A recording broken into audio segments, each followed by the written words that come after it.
Hey guys, it is Sunday before I'm going to issue these assignments. So it is Easter Sunday. And I hope you guys are having or about to have a good Easter Sunday. I'm guessing most of you probably aren't up at 7:30 like I am. So I am going to do the first and the only. I had initially decided to give you multiple poems by Byron because, just none of his poems really stick out to me as, wow, that's amazing. And not like Shelley. When we look at Shelley, the poem Ozymandias is by far just powerful to me in ways that nothing Lord Byron wrote was. Oddly enough, Byron was such a more popular writer in that time period. But I really think that during the time period we see here, and Byron lived the late 1700s, early 1800s, 1788 to 1824, we start to see the birth of the celebrity.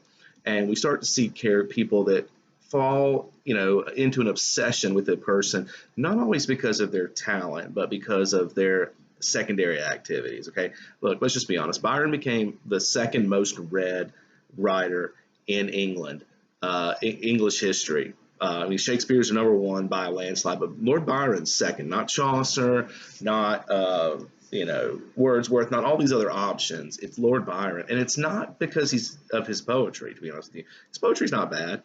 But it is kind of stereotypical. There are a lot of other poets that writing very similar to this. It was because of the scandals that surrounded this man. And so we see that today with musicians. A lot of the time, musicians or actors become famous not because they're talented and because they have something to say, but because they have this public persona that causes so much chaos that you just can't help but be drawn to it like a car wreck. And I think Lord Byron was like that. Now, some English teachers will swear that this is some of the most beautiful writing ever, and opinions are, your own. But personally, it's good, but it's nothing to be like, oh my goodness, let's slave over how wonderful this is. And then, so your book builds this around three different poems. I picked the most famous one, which was She Walks in Beauty, and we're going to look at it. So you're going to have questions for it. Let's look at this. Three stanzas. It's very short.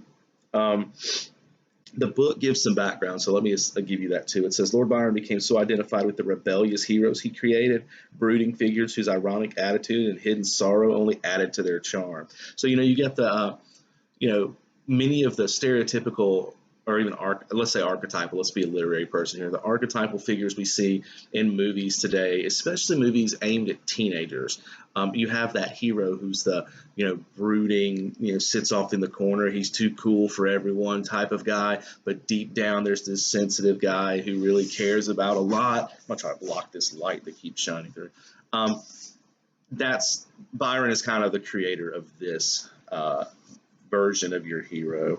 So that kind of figure became known as a Byronic hero. So if you want to be impressive if you have to take an English class, a literature class, and you get one of these characters, by calling them a Byronic hero, you really have, your professors will be like, oh, okay, this person knows something.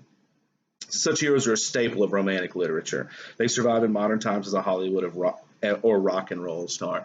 I was trying to think of things that you guys probably have seen or watched where this would happen. And not that I've watched this, but of course I've studied the characters and I have my own theories about this book series. But the lead character, whose name is slipping my mind in the Twilight movies, is definitely this brooding, secretive, mysterious character. And everyone, all these girls, when I was teaching public school, were in love with this character and actually were reading books of all things. So, and then the movies came out and killed that. But still the imagery here is of this guy who there's a mystery about him and he's a bad boy, kind of that sort of thing. This was Lord Byron, and that's what he modeled in his writing. Okay, now why they gave us that background before they presented this poem, I don't know. All right, but let's look at the first stanza. I'm gonna kind of cover it, then second and third. Okay. She walks in beauty, like the night of cloudless climes and starry skies, and all that's best of dark and bright meet in her aspect and her eyes, thus mellowed to that tender light which heaven to gaudy day denies. So right away we've got an A-B rhyme scheme, which does. When I first started teaching, I was always like, rhyming poetry sounds so childish, but guys, that is what makes poetry good, in my opinion, at this point. Yes, you can have good free verse and good blank verse, but in all honesty, most poets stick out as great writers do this because the more limitations you place on yourself as a writer, the more you have to fit into a mold, but the more you also have to be clever with your wording. And if you just read this on your own, it's easy to look at it like, great, he's in love with some girl. Wow, but 90% of the other poems out there.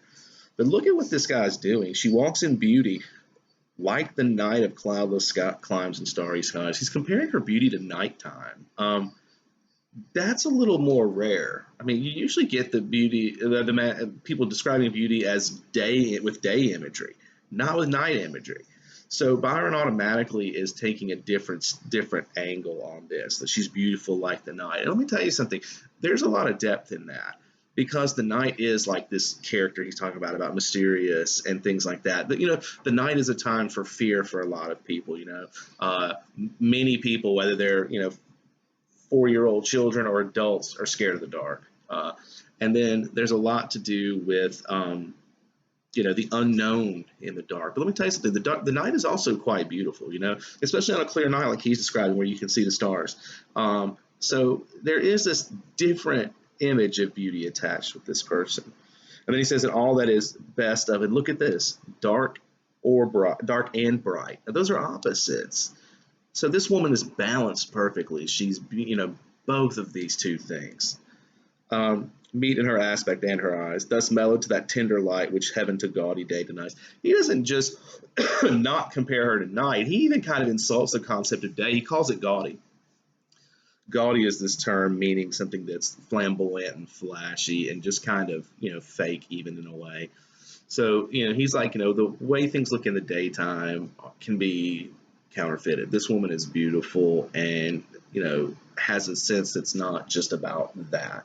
All right. So right away, we've got a little bit of a different idea. I mean, honestly, first time I taught this poem, I missed a lot of that. It's just one of those we have to stop and look word for word. Okay. So beauty like the night. We know that's a simile, and you automatically can be like, how is beauty like the night? You don't usually think of that. Okay. Next stanza.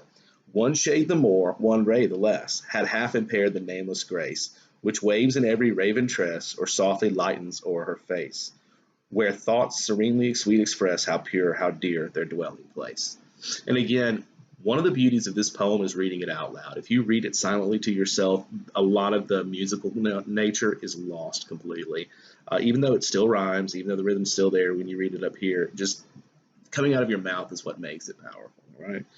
So we get again the imagery, the comparison. One shade the more, one ray the less. Shade indicating night, ray indicating day. So again, we have the opposition in this woman, but balanced perfectly. There's one of each.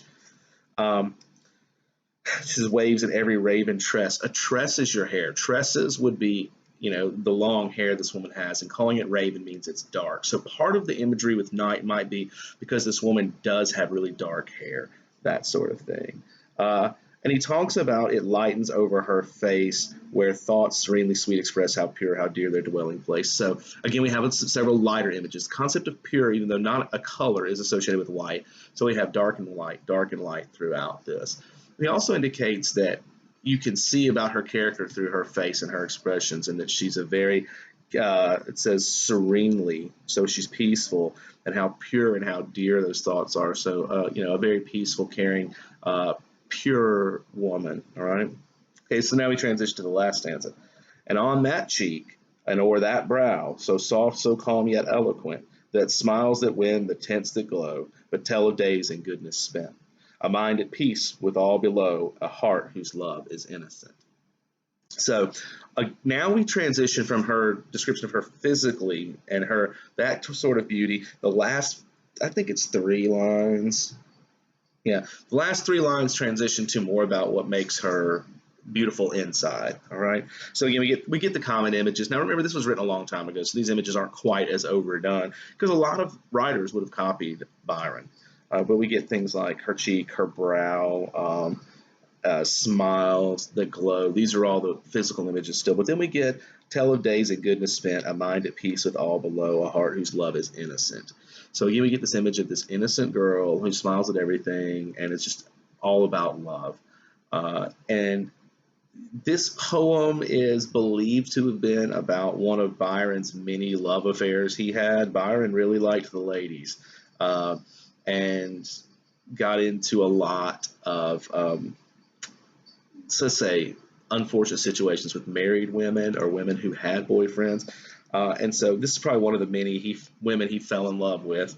But you know, it is beautiful in its own way, and the rhythm and rhyme are what really sell it. But you know, poetry doesn't have to have a 30-minute discussion. It can be something simple, and this really is. But it's simple, but it's complex at the same time, right? So I'm done with this poem. I'm going to stop the video in a minute. I'm going to go and look at. I think we're just going to do one Shelley poem. We may do two, all right? But we're going to look at those, present them, and then you can do your questions on these and make sure your outlines for your legacy essay are finished. Those are very important that you get them done because we are going to start working on that very heavily next week. So I'd like to have those done. I would like these to be good. Guys, you have so much to say, and we're going to get a chance to, your last essay you write for me is going to give you a chance to say some of those things to some of the upcoming students and let them learn from your experiences, okay? All right, guys, I hope you have a great Easter. I've got one more video on the way, so I'll do that today too, and then we'll see where things take us. So stay safe and sane, guys. I love all of you.